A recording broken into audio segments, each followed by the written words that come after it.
Somnifère, le podcast. Nous sommes tous obligés, pour rendre la réalité supportable, d'entretenir en nous quelques petites folies. Écrit Marcel Proust. Bonsoir à toutes et à tous, nous sommes le jeudi 28 avril et Somnifère vous raconte ce soir l'histoire d'un homme en visite dans un établissement psychiatrique. Il est rapidement intrigué par le cas d'un patient en particulier, sans antécédents médicaux, et qui aurait, semble-t-il, perdu la raison du jour au lendemain. Il décide alors de lire son journal intime pour comprendre les origines de sa folie. Ce qu'il va découvrir va le stupéfier. C'est une nouvelle de Maupassant intitulée « La chevelure ». Un bonne nuit tout spécial ce soir à David de Tonnex, Anange de Niort, Shaïma d'Alençon et Sabine et Muriel de Paris, et merci d'avoir partagé Somnifère sur vos réseaux sociaux. Plus d'infos en description de cet épisode. Je vous souhaite une excellente nuit et maintenant place à notre séance de relaxation.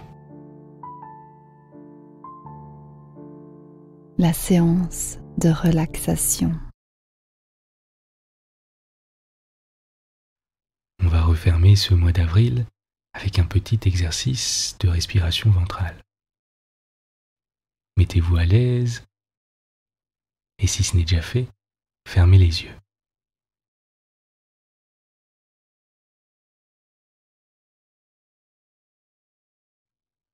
Si votre position le permet, posez une main sur votre ventre et l'autre sur votre poitrine.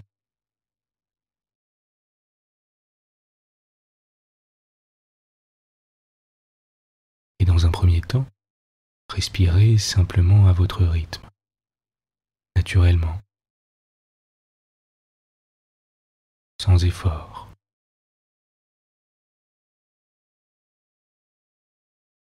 En observant simplement les mouvements de votre corps et de vos mains.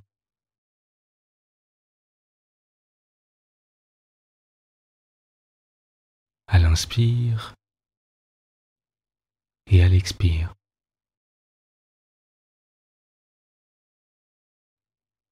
Alors qu'elles montent et qu'elles descendent.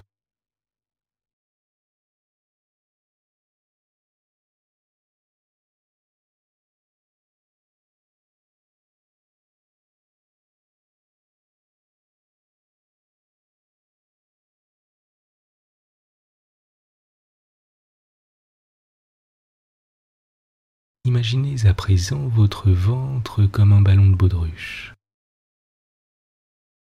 Gonflez ce ballon un maximum à l'inspire et laissez-le se dégonfler complètement à l'expire.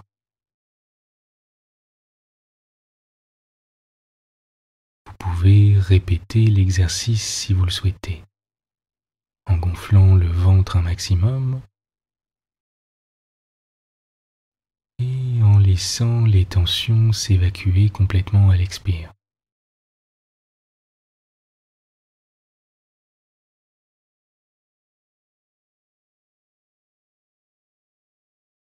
Continuez de respirer par le ventre, à votre rythme. Tranquillement.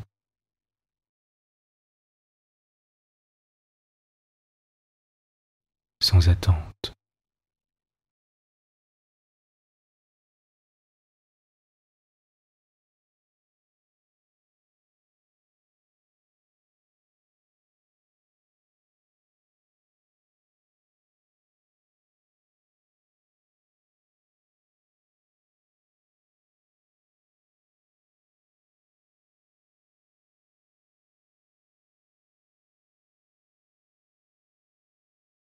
Observez à présent plus en détail le contact de votre main avec votre ventre. La chaleur qui s'en dégage.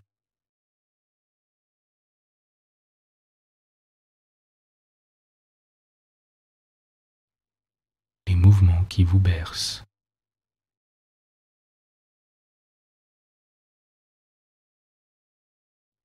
Votre ventre qui monte et qui descend.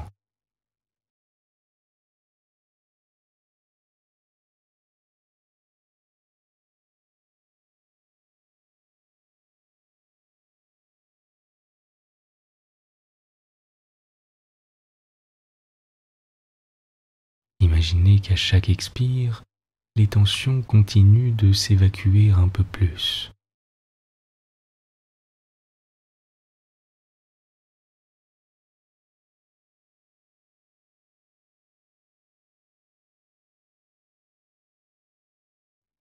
Et qu'à chaque inspire, votre corps devient plus léger et plus serein.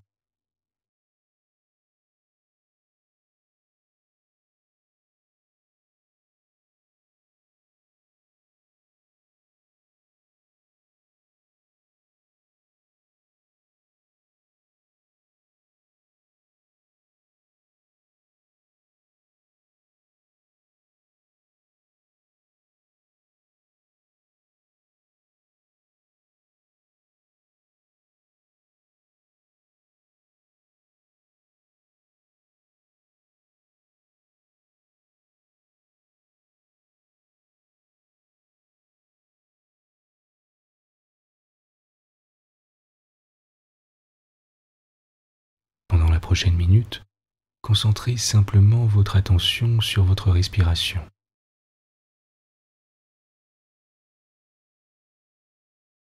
Et laissez les pensées défiler si elles viennent à vous.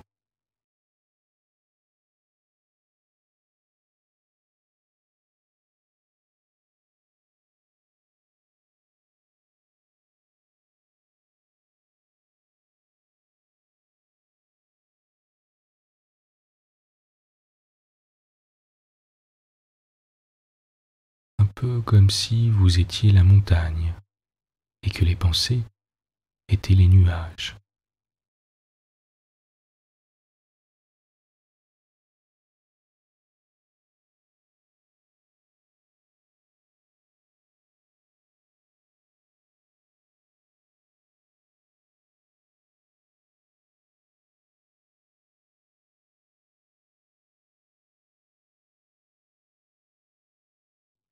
Sans effort, sans attente.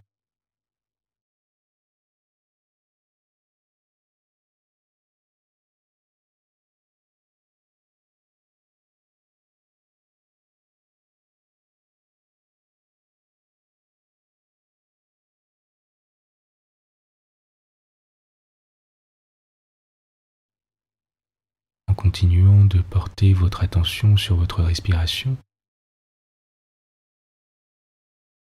et sur l'air qui entre et sort de vos narines.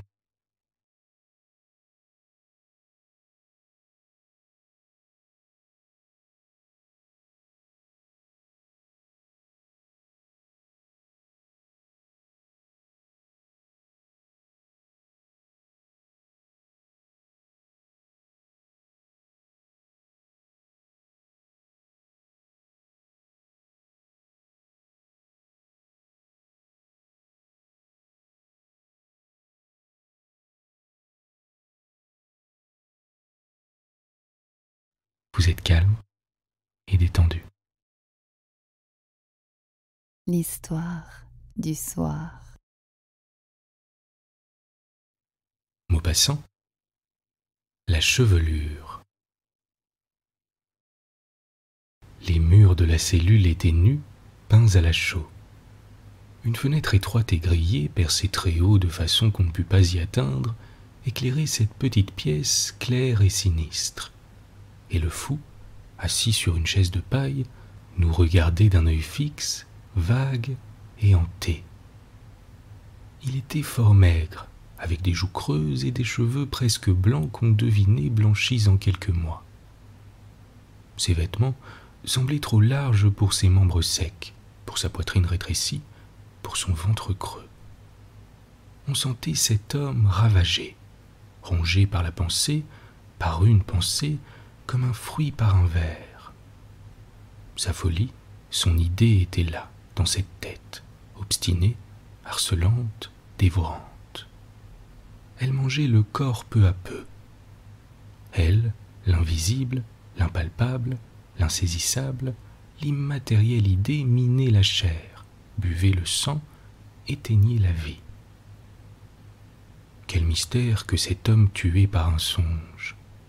Il faisait peine, peur et pitié, se posséder.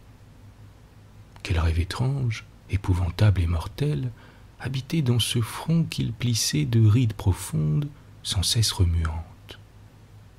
Le médecin me dit « Il a de terribles accès de fureur. C'est un des déments les plus singuliers que j'ai vus. Il est atteint de folie érotique et macabre. C'est une sorte de nécrophile. Il a d'ailleurs écrit son journal, qui nous montre le plus clairement du monde la maladie de son esprit. Sa folie y est pour ainsi dire palpable. Si cela vous intéresse, vous pouvez parcourir ce document. » Je suivis le docteur dans son cabinet, et il me remit le journal de ce misérable homme. « Lisez, dit-il, et vous me direz votre avis. » Voici ce que contenait ce cahier. Jusqu'à l'âge de 32 ans, je vécus tranquille, sans amour. La vie m'apparaissait très simple, très bonne et très facile. J'étais riche. J'avais du goût pour tant de choses que je ne pouvais éprouver de passion pour rien. Je me réveillais heureux chaque jour pour faire des choses qui me plaisaient, et je me couchais satisfait avec l'espérance paisible du lendemain et de l'avenir sans souci. J'avais eu quelques maîtresses sans avoir jamais senti mon cœur affolé par le désir ou mon âme meurtrie d'amour après la possession. C'est bon de vivre ainsi. C'est meilleur d'aimer, mais terrible. Encore, ceux qui aiment comme tout le monde doivent-ils éprouver un ardent bonheur, moindre que le mien peut-être, car l'amour est venu me trouver d'une incroyable manière. Étant riche, je recherchais les meubles anciens et les vieux objets. Et souvent je pensais aux mains inconnues qui avaient palpé ces choses, aux yeux qui les avaient admirées, au cœur qui les avait aimées, car on aime les choses. Je restais souvent pendant des heures et des heures à regarder une petite montre du siècle dernier. Elle était si mignonne, si jolie, avec son émail et son or ciselé. Puis elle marchait encore comme au jour où une femme l'avait achetée dans le ravissement de posséder ce fin bijou. Elle n'avait point cessé de palpiter, de vivre sa vie de mécanique, et elle continuait toujours son tic-tac régulier depuis un siècle passé. Qui donc l'avait portée la première sur son sein dans la tiédeur des étoffes, le cœur de la montre battant contre le cœur de la femme? Quelle main l'avait tenue au bout de ses doigts un peu chauds, l'avait tournée, retournée, puis avait essuyé les bergers de porcelaine, ternis une seconde par la moiteur de la peau? Quels yeux avaient épié sur ce cadran fleuri l'heure attendue, l'heure chérie, l'heure divine? Comme j'aurais voulu la connaître, la voir, la femme qui avait choisi cet objet exquis et rare. Je suis possédé par le désir des femmes d'autrefois. J'aime de loin toutes celles qui ont aimé. L'histoire des tendresses passées m'emplit le cœur de regrets. Oh, la beauté, les sourires, les caresses jeunes, les espérances, tout cela ne devrait-il pas être éternel? Comme j'ai pleuré pendant des nuits entières sur les pauvres femmes de jadis, si belles, si tendres, si douces, dont les bras se sont ouverts pour le baiser, et qui sont mortes. Le baiser est immortel, lui. Il va de lèvre en lèvre, de siècle en siècle, d'âge en âge. Les hommes le recueillent, le donnent et meurent. Le passé m'attire, le présent m'effraie parce que l'avenir, c'est la mort. Je regrette tout ce qui s'est fait, je pleure tous ceux qui ont vécu, je voudrais arrêter le temps, arrêter l'heure. Mais elle va, elle passe, elle me prend de seconde en seconde un peu de moi pour le néant de demain. Et je ne revivrai jamais. Adieu celle d'hier, je vous aime. Mais je ne suis pas à plaindre. Je l'ai trouvée, moi, celle que j'attendais. Et j'ai goûté par elle d'incroyables plaisirs. Je rôdais dans Paris par un matin de soleil, l'âme en fête, le pied joyeux, regardant les boutiques avec cet intérêt vague du flâneur. Tout à coup, j'aperçus chez un marchand d'antiquités un meuble italien du XVIIe siècle. Il était fort beau, fort rare. Je l'attribuai à un artiste vénitien du nom de Vitelli, qui fut célèbre à cette époque. Puis je passai. Pourquoi le souvenir de ce meuble me poursuivit-il avec tant de force que je revins sur mes pas? Je m'arrêtai de nouveau devant le magasin pour le revoir, et je sentis qu'il me tentait. Quelle singulière chose que la tentation. On regarde un objet, et peu à peu il vous séduit, vous trouble, vous envahit comme ferait un visage de femme. Son charme entre en vous, charme étrange qui vient de sa forme, de sa couleur, de sa physionomie de chose. Et on l'aime déjà, on le désire, on le veut. Un besoin de possession vous gagne, besoin doux d'abord, comme timide, mais qui s'accroît, devient violent, irrésistible. Et les marchands semblent deviner à la flamme du regard l'envie secrète et grandissante. J'achetai ce meuble et je le fis porter chez moi tout de suite. Je le plaçai dans ma chambre. Oh, je plains ceux qui ne connaissent pas cette lune de miel du collectionneur avec le bibelot qu'il vient d'acheter. On le caresse de l'œil et de la main comme s'il était de chair. On revient à tout moment près de lui, on y pense toujours, où qu'on aille, quoi qu'on fasse. Son souvenir aimé vous suit dans la rue, dans le monde, partout. Et quand on rentre chez soi, avant même d'avoir ôté ses gants et son chapeau, on va le contempler avec une tendresse d'amant. Vraiment, pendant 8 jours, j'adorais ce meuble. J'ouvrais à chaque instant ses portes, ses tiroirs. Je le maniais avec ravissement, goûtant toutes les joies intimes de la possession. Or un soir, je m'aperçus en tâtant l'épaisseur d'un panneau qu'il devait y avoir là une cachette. Mon cœur se mit à battre et je passai la nuit à chercher le secret sans le pouvoir découvrir. J'y parvins le lendemain en enfonçant une lame dans une fente de la boiserie. Une planche glissa et j'aperçus étalée sur un fond de velours noir une merveilleuse chevelure de femme. Oui, une chevelure, une énorme natte de cheveux blonds, presque roux, qui avait dû être coupée contre la peau et liée par une corde d'or. Je demeurai stupéfait, tremblant, troublé. Un parfum presque insensible, si vieux qu'il semblait l'âme d'une odeur, s'envolait de ce tiroir mystérieux et de cette surprenante relique. Je la pris doucement, presque religieusement, et je la tirai de sa cachette. Aussitôt elle se déroula, répandant son flanc doré qui tomba jusqu'à terre, épais et léger, souple et brillant comme la queue en feu d'une comète. Une émotion étrange me saisit. Qu'était-ce que cela? Quand? Comment? Pourquoi ces cheveux avaient-ils été enfermés dans ce meuble? Quelle aventure, quel drame cachait ce souvenir? Qui les avait coupés? Un amant? Un jour d'adieu? Un mari un jour de vengeance? Ou bien celle qui les avait portés sur son front un jour de désespoir? Elle me coulait sur les doigts, me chatouillait la peau d'une caresse singulière. Je me sentais attendri, comme si j'allais pleurer. Je la gardai longtemps, longtemps en mes mains, puis il me sembla qu'elle m'agitait, comme si quelque chose de l'âme fût resté caché dedans. Et je la remis sur le velours terni par le temps, et je repoussai le tiroir, et je refermai le meuble, et je m'en allai par les rues pour rêver. J'allais devant moi plein de tristesse et aussi plein de trouble, de ce trouble qui vous reste au cœur après un baiser d'amour. Il me semblait que j'avais vécu autrefois déjà, que j'avais dû connaître cette femme. Quand je rentrai chez moi, j'éprouvai un irrésistible désir de revoir mon étrange trouvaille. Et je la repris, et je sentis en la touchant un long frisson qui me courut dans les membres.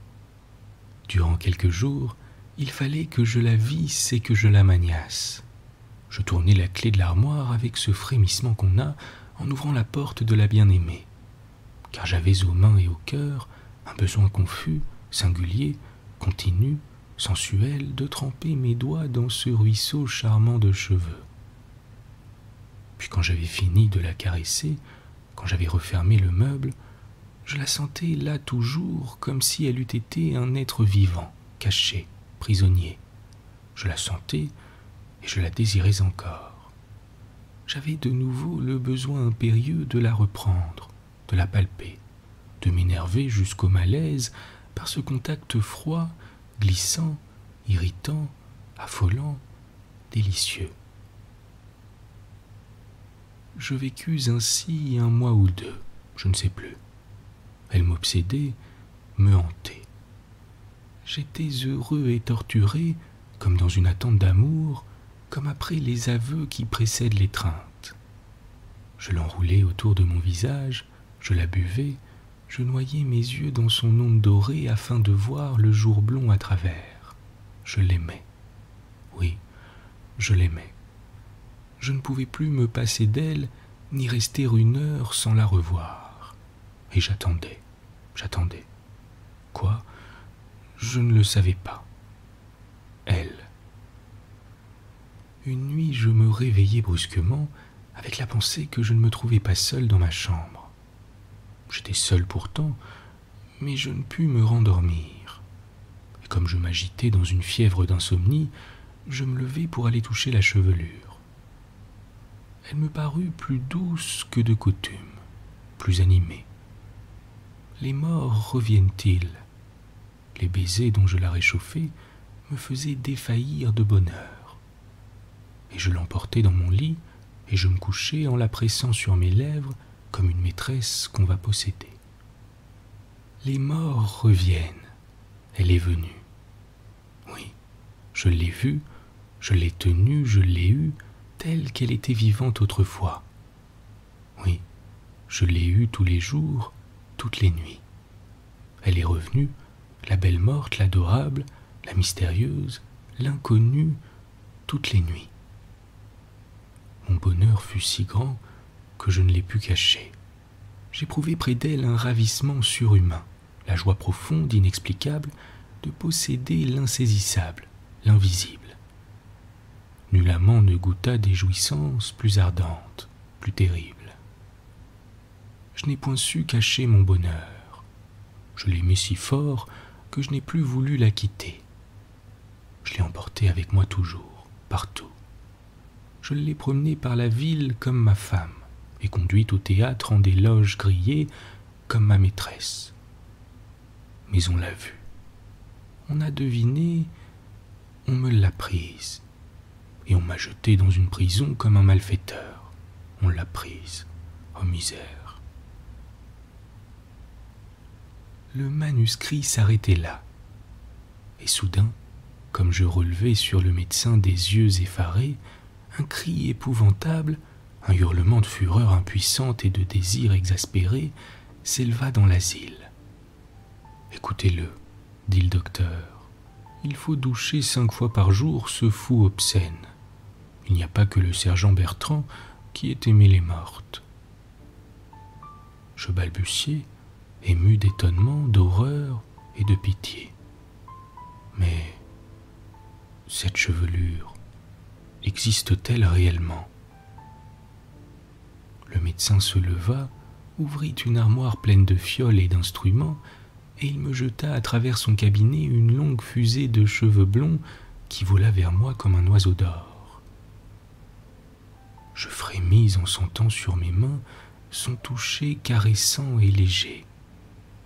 Et je restai le cœur battant de dégoût et d'envie, de dégoût comme au contact des objets traînés dans les crimes, d'envie comme devant la tentation d'une chose infâme et mystérieuse. Le médecin reprit en haussant les épaules. L'esprit de l'homme est capable de tout. Bonne nuit. Bonne nuit.